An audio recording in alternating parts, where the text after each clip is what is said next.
Y Tiare, no sé cómo has visto tú esta que ha pasado últimamente, pero el alza de las cuentas de la luz en julio es un tema del que se está hablando mucho porque afecta directamente al presupuesto familiar. Así es, y por eso queremos comenzar esta pauta hablando sobre el descontento generalizado que existe por esta alza. Pero si bien hoy vemos las consecuencias, queremos también explicar esta alza que nos obliga a remontarnos un tiempo atrás, ahí por 2019, tal vez. Sí, porque luego del estallido social, el en ese entonces presidente Sebastián Piñera fijaba un mecanismo para estabilizar los precios de la energía eléctrica.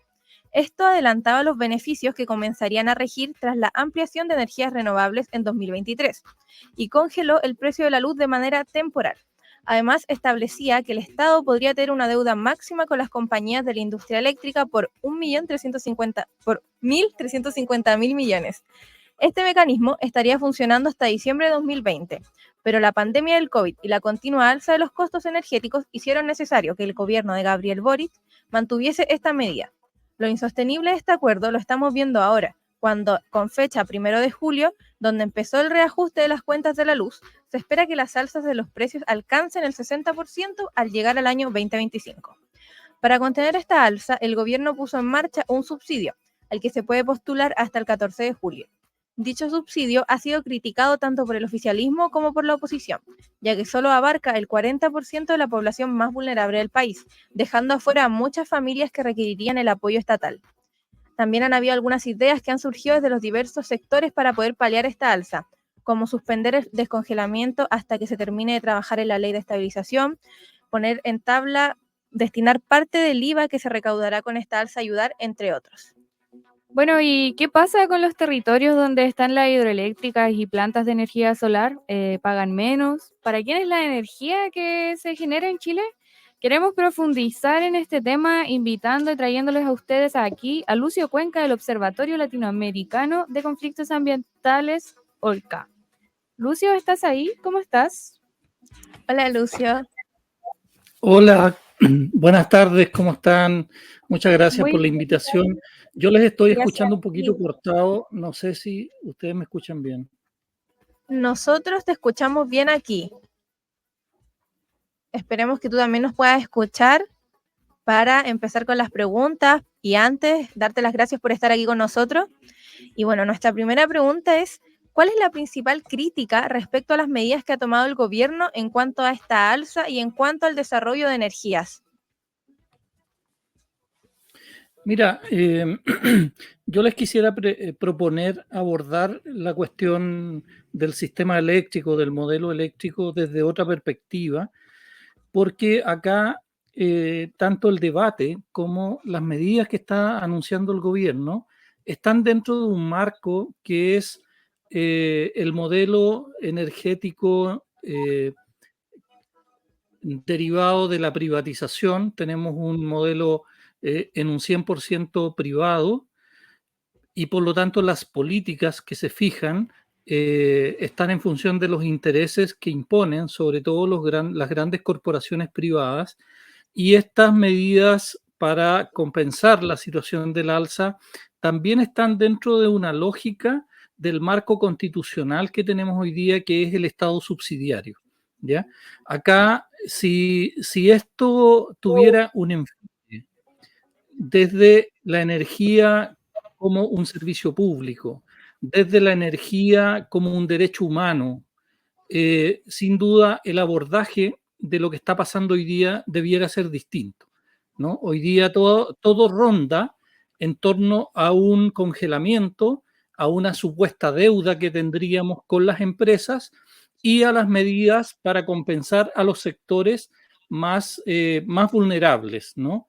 Sin duda todos somos sensibles a la situación que va a atravesar las familias que van a tener que ver aumentados sus gastos energéticos en un porcentaje extremadamente alto, sobre todo para las familias que tienen presupuestos más bajos. Pero nosotros no podemos dejar de mencionar de que esto que estamos viviendo se debe a que tenemos un sistema energético y eléctrico 100% privado y mercantilizado, o sea, no está concebido la energía como un servicio público, como un derecho, sino que hay una concepción detrás de esto que tiene que ver con la energía como una mercancía, ¿no? Y por lo tanto, el debate y las medidas que se están anunciando están dentro de ese marco y nosotros queremos plantear una discusión distinta sin dejar de, por supuesto, abordar la urgencia de lo que se está viviendo, pero también decir de que acá, si tuviéramos un modelo energético centrado en otras dimensiones, como es el servicio público y el derecho a la energía, seguramente el abordaje sería distinto a lo que estamos escuchando en todos los medios de comunicación hoy día por el alza de las tarifas. Lucio, ¿y cuáles serían, bueno, cuáles son las consecuencias para el grueso de la población y por qué la clase media es la que se ve más afectada por esta alza?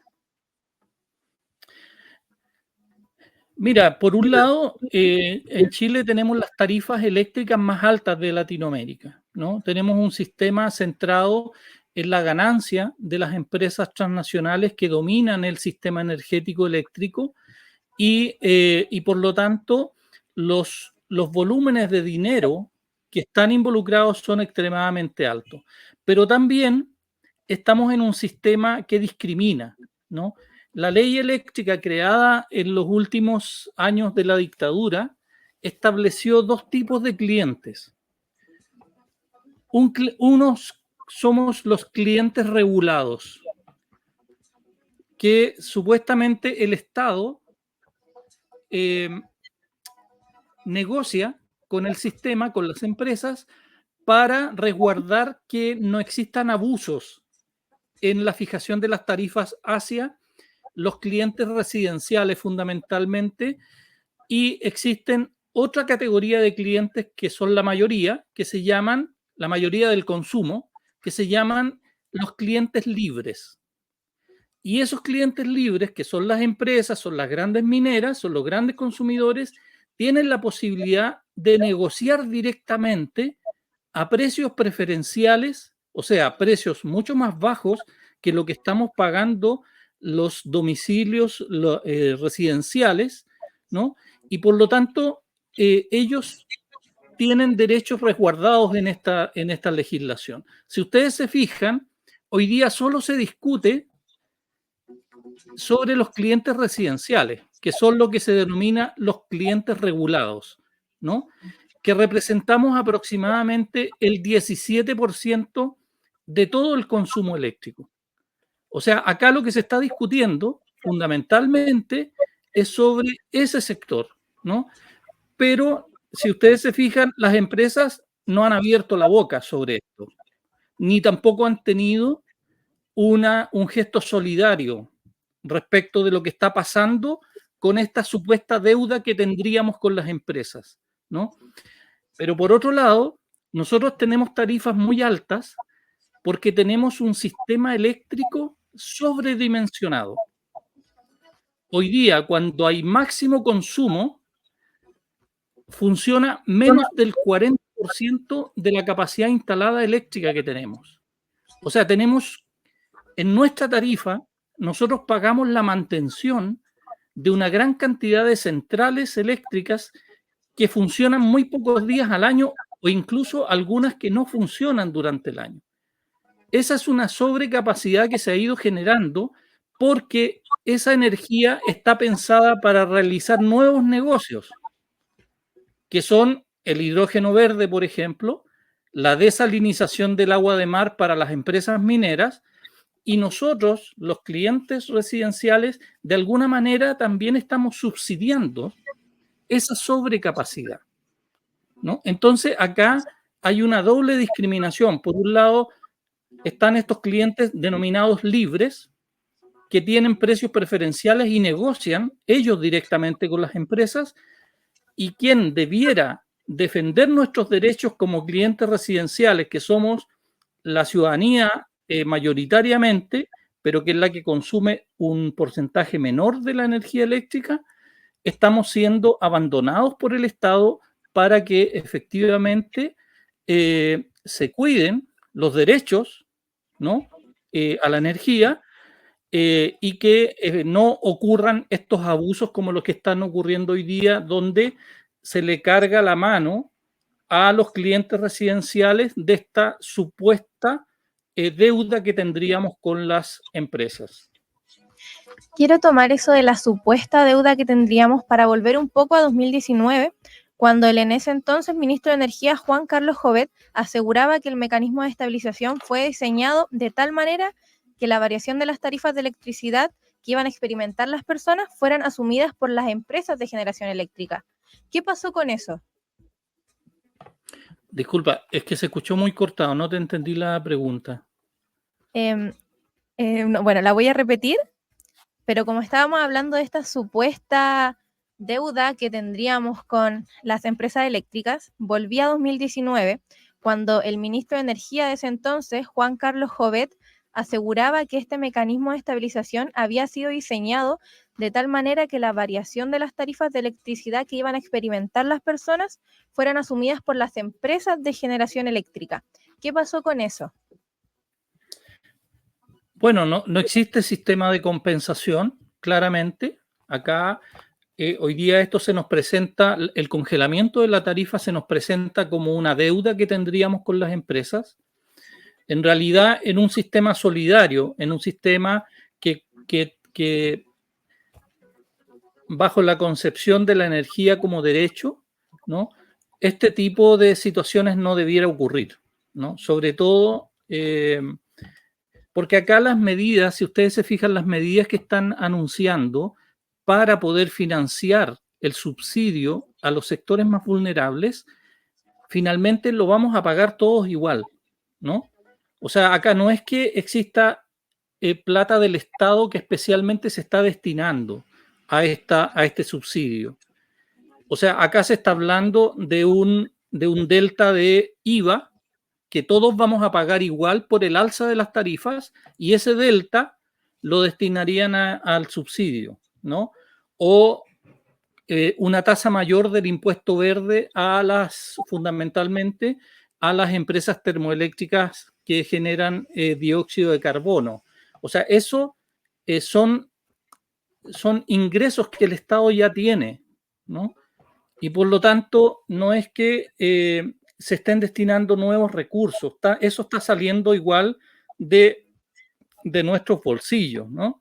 Entonces, sin duda acá el concepto de fondo de estabilización está dentro del mismo modelo actual, ¿no? Es lo mismo que se usa, por ejemplo, para atenuar el alza de los precios de los combustibles, ¿no? Que hay un fondo que en algún momento permite que las alzas no sean tan abruptas y por lo tanto no se sientan tan duramente en el bolsillo de los consumidores, que es lo que habían ofrecido para poder atenuar la situación que se está viviendo ahora, que van a ser alzas muy importantes ahora en octubre y en enero del 2025, y que son alzas que nunca se habían experimentado. Yo quisiera plantearles que tenemos que, sobre todo las organizaciones ciudadanas, los medios de comunicación comunitarios, los medios alternativos, incorporar otras dimensiones al debate de la cuestión energética, ¿no? Y en ese sentido, cambiar esta lógica de discutir el tema de la energía solo desde la perspectiva neoliberal privada y de la energía como una mercancía, ¿no? Acá la base para generar la energía, tanto hidroeléctrica, la energía renovable, e incluso la termoelectricidad, ya sea con hidrocarburos o con gas, se hace sobre la base de explotar bienes comunes, ¿no? Por lo tanto, acá las empresas se olvidan de que ellos pueden generar electricidad porque usan gratuitamente el potencial eléctrico que tiene un río, por ejemplo, o la radiación solar, o la fuerza del viento, ¿no? Esos son bienes comunes que ellos usan de manera gratuita. Ellos no pagan un tributo por el uso de esos bienes comunes naturales, ¿no? Entonces acá lo que hay que poner en discusión finalmente es quién le debe a quién. Porque las empresas termoeléctricas en las zonas de sacrificio le traspasan costos de sus operaciones a la población vecina. Son la gente de Huasco, la gente de Coronel y de las otras ciudades que son zonas de sacrificio que tienen que pagar con su salud, con sus enfermedades, ¿no? El funcionamiento y los bajos precios que ellos o las grandes utilidades que ellos tienen en sus operaciones de generación de energía. Entonces creo que necesitamos darle un giro a la discusión y creo que las organizaciones ciudadanas tenemos que, y los movimientos sociales tenemos que dar la pauta en ese sentido, ¿no? Y no caer en esta trampa de solo discutir esta cuestión de la energía y del alza de tarifas en función de la lógica mercantil, ¿no? Y llevar esta discusión al plano de la energía como un derecho. Sí, bueno, le recordamos a nuestros oyentes y a los radiovidentes también que nos encontramos con Lucio Cuenca del Observatorio Latinoamericano de Conflictos Ambientales, OLCA. Y ya para ir cerrando esta entrevista, nos gustaría preguntar, ya que saliendo de la capital, especialmente en la región del Biobío, nos encontramos con varias localidades que tienen plantas hidroeléctricas y eólicas. Donde se produce energía, pero también sabemos que van a ser las áreas más afectadas por las alzas de la luz. ¿Cómo podríamos explicarle esto a la gente? De manera breve, por favor. Sí, mira, han salido muchos especialistas en los medios de comunicación explicando esto, ¿no? Porque, mira, cuando se privatiza el sistema, cuando se privatizó incluso Endesa, ¿no? Que es lo que ahora es Enel, que es una de las empresas más grandes energéticas en Chile. Hay que recordar que eso era, el sistema eléctrico en Chile era prácticamente en un 100% estatal y se privatizó. Y los cálculos que luego se hicieron en democracia dicen que el Estado de Chile a lo menos perdió $1.000 millones en esa transacción que fue muy irregular y de manera ilegítima en tiempos de dictadura, ¿no? Entonces, el sistema generó 3 eslabones, ¿no? La generación, la transmisión y la distribución. Así como yo les explicaba también que existen la ley diferencia distintos tipos de clientes y los trata de manera distinta, ¿no? Eso está ocurriendo también a nivel de cómo se calcula el alza de las tarifas y el pago de la deuda que supuestamente tenemos con las empresas. Y eso se da la paradoja que en las comunas del Alto Biobío, por ejemplo, a partir de esa lógica mercantil, la conformación de la tarifa por estos distintos cobros son las tarifas más altas de Chile, siendo una región y comunas que aportan energía a otras regiones y a otras comunas. Y se da la paradoja que tenemos allí el pago de las cuentas de electricidad más altas de Chile, ¿no? Y eso es porque tenemos un sistema mercantilizado, ¿no? Eso es porque tenemos un sistema que funciona a partir de licitaciones, de fijaciones de tarifa que se negocian entre el Estado y las empresas o entre empresas, ¿no? Y por lo tanto, para cobrar cada uno de los costos que significa la generación, la transmisión, la distribución y la cantidad de energía que se usa en las casas, ¿no? Se establecen tarifas distintas porque fueron negociaciones distintas o licitaciones en tiempos distintos, ¿no? Y por eso se produce esta situación donde hoy día hay regiones o comunas que sus tarifas son más altas y van a tener que, por lo tanto, sufrir más perjuicio con el alza de las tarifas que se está dando en estos días a propósito de esta supuesta deuda, insisto, en supuesta deuda, porque creo que tenemos que como les decía, cambiar la mirada sobre cómo abordamos la cuestión de la energía. Hoy día se nos está pasando a llevar, transfiriendo a la ciudadanía y a los que se denominan clientes regulados, ¿no? Esta tremenda deuda de manera discriminatoria, de manera injusta, y que va a profundizar más la vulnerabilidad socioeconómica de muchas familias en nuestro país, ¿no? Y creo que tenemos que aprovechar también este momento para rediscutir o volver a discutir, como lo hicimos en el proceso constituyente, cómo se debiera abordar la cuestión de la energía desde una perspectiva de soberanía energética, desde la perspectiva de la electricidad como un servicio público, desde la perspectiva de la energía como un derecho, ¿no? Y sacarnos esta lógica de que nos han impuesto de un sistema energético totalmente privado y mercantilizado. Muchas gracias, Lucio. Creo que con todo esto que escuchamos podemos condensar en que estamos viendo las consecuencias de lo que es ver la energía eléctrica como una mercancía en este sistema tan mercantilizado, en donde finalmente quienes están pagando son las personas, cuando realmente son las empresas las que producen energía a costa del medio ambiente. Y me gustaría cerrar con eso que mencionaste tú de pensar y que el público piense realmente quién le debe a quién. Muchas gracias, Lucio, por estar aquí, por tomarte el tiempo. Muchas gracias, estimadas compañeras, y muchas gracias por el espacio que crea la Juan Gómez Milla para las voces de las organizaciones, de los movimientos sociales que no tienen espacio en los medios hegemónicos. Así que las insto a seguir en estos esfuerzos para poder llegar a la mayor cantidad de gente. Muchas gracias. Muchas gracias a ti, Lucio, que estés muy bien.